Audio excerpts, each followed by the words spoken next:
Hi everyone. So today we are going to start a composition part, and in that composition part we are going to do letter writing. So today we will come to know about the format, how can we write the letters, how can we write the date, how can we salute the people, how can we manage our body of the letter. So these things we will keep in this video. So hope you will like it and you will know more about letters. So letter. First of all, letter. What is letter?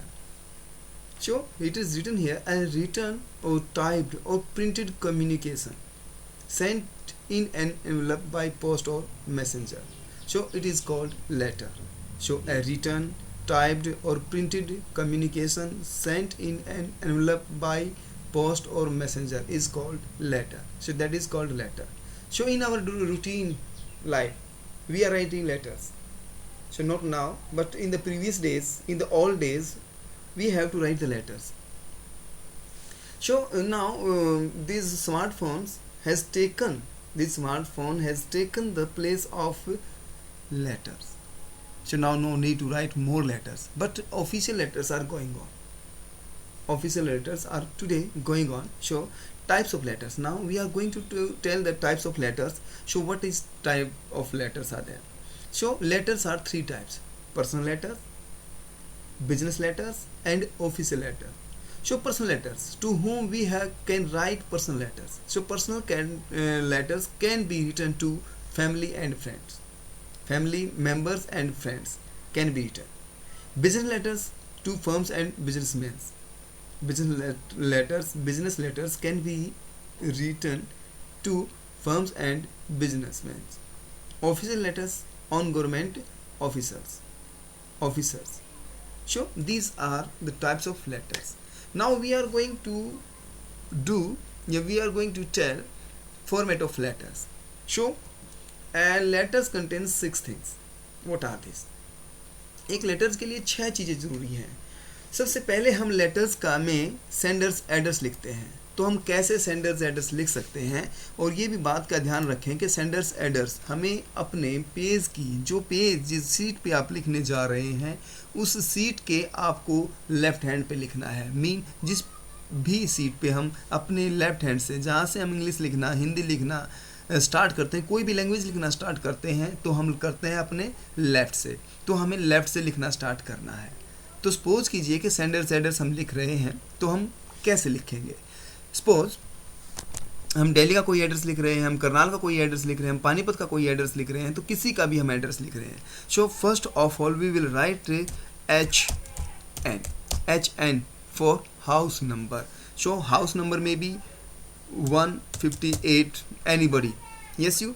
Now if street also गली का number भी given हो तो हम गली का number भी उसके ऑब्लिक कर सकते हैं. हाउस नंबर 152/4 ऐसे हो जाएगा. Next one is ward number.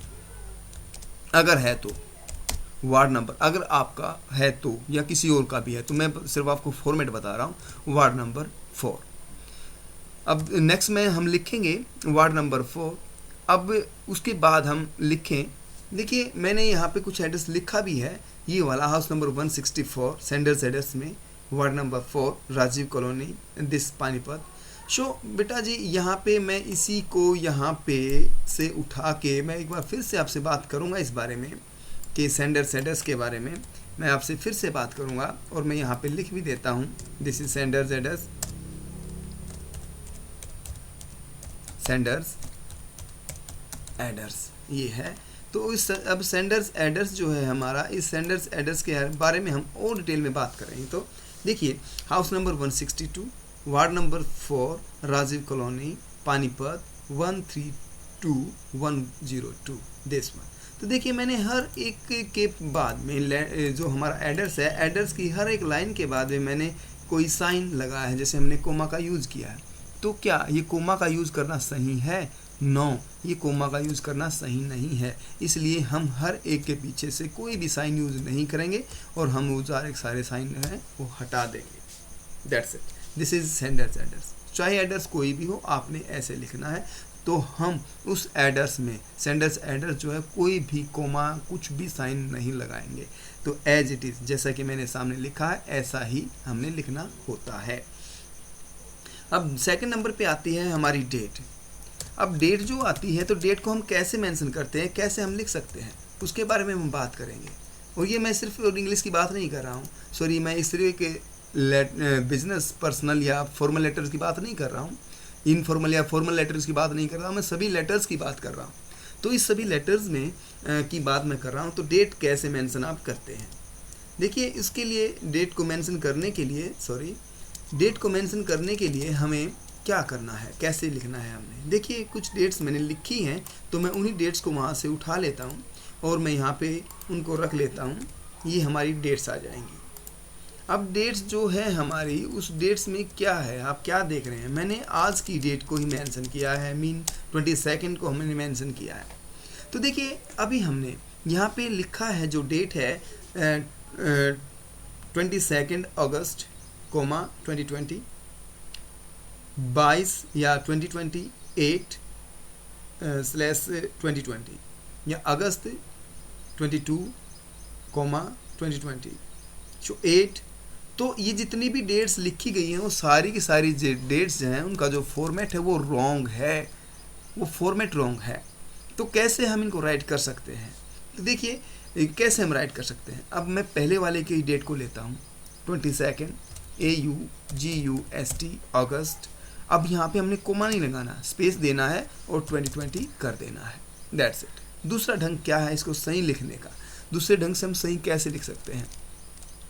दूसरे ढंग से इसको सही ऐसे लिखा जा सकता है, अगस्त 2020, फिर कोमा आप लगाएंगे, क्योंकि ये दोनों के दोनों नंबर हैं, तो नंबर को अलग करने के लिए हमें इसका यूज़ करना पड़ेगा।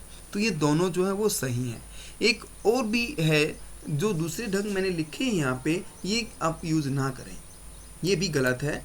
देखिए मैं इनको रेड कर देता हूँ ताकि ये शो करेंगे कि ये रॉन्ग डेट्स हमने मेंशन कर रखी हैं।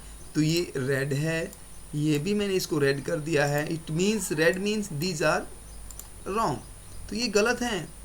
और अब मैंने इनको ब्लू कर दिया,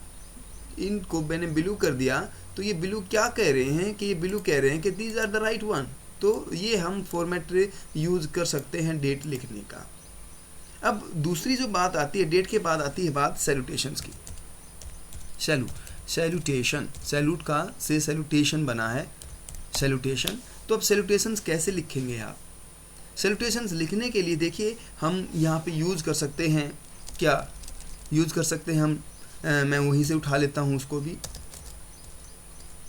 तो देखिए सैल्यूटेशंस जो मैं यूज़ कर रहा हूँ अभी या बता रहा हूँ आपको भी वहाँ पे यूज़ करना है, आपके पेपर में यूज़ करना है आपने। तो ये देखिए, dear sir, dear Kumar, dear madam या डियर मैम, ये हम यूज़ कर सकते हैं, है ना। और जो रिस्पेक्टेबल है या रिस्पेक्टेड है वो हम यूज़ करते थे, लेकिन अब नहीं करना है। अकॉर्डिंग टू मॉडर्न, है ना, जो मॉडर्न हमारी राइटिंग है, मॉडर्न हमारा जो कंपोजिशन है, उसमें हमें इसका यूज़ नहीं करना है, इसको हमने अवॉइड करना है। तो रिस्पेक्टेड नहीं, हम डियर सर या डियर मैम लिखेंगे, डियर कुमार लिखेंगे। फिर उसके बाद आता है सब्जेक्ट। हमारा सब्जेक्ट जो हम लिखने जा रहे हैं वो सब्जेक्ट जो है, सब्जेक्ट जो है हमारा वो 6 से 8 वर्ड से ज़्यादा ना हो, 6 to 8 वर्ड्स वहाँ पे होने चाहिए। सब्जेक्ट जो हो हमारा वो 6 to 8 वर्ड्स में आ जाए, ताकि जो भी बात हम कहना चाहते हैं उसमें कवर हो जाए। सपोज कीजिए कि हम कोई फॉर्मेट ले लेते हैं। सपोज कीजिए कि मैंने लिखा electricity problem in Madlauda, that's it. ये हमारा हो जाएगा, ये बिल्कुल नीट एंड क्लीन है। तो इस तरह से हम अपना सब्जेक्ट भी दे सकते हैं। अब उसके बाद आती है बॉडी के बारे में हम बात नहीं कर रहे हैं। फिर हमने बॉडी लिखने के बाद हम थैंक यू लिखते हैं। थैंक यू लिखने के बाद फिर हम अपना सिंसियरली या फिर हम अपना सेंडर्स नेम वगैरह लिखते हैं। तो ये फेथफुली और सिंसियरली कब लिखा जाता है, फेथफुली और सिंसियरली तब लिखा जाता है। फेथफुली और सिंसियरली कब लिखा जाता है, फेथफुली जब हम किसी का नाम जानते हैं तो हम फेथफुली लिखेंगे। सॉरी नाम नहीं जानते हैं तो हम फेथफुली लिखेंगे, अगर हम किसी का नाम जानते हैं तो उसके लिए हम सिंसियरली लिखेंगे. So that's what about the letters. You hope you got it.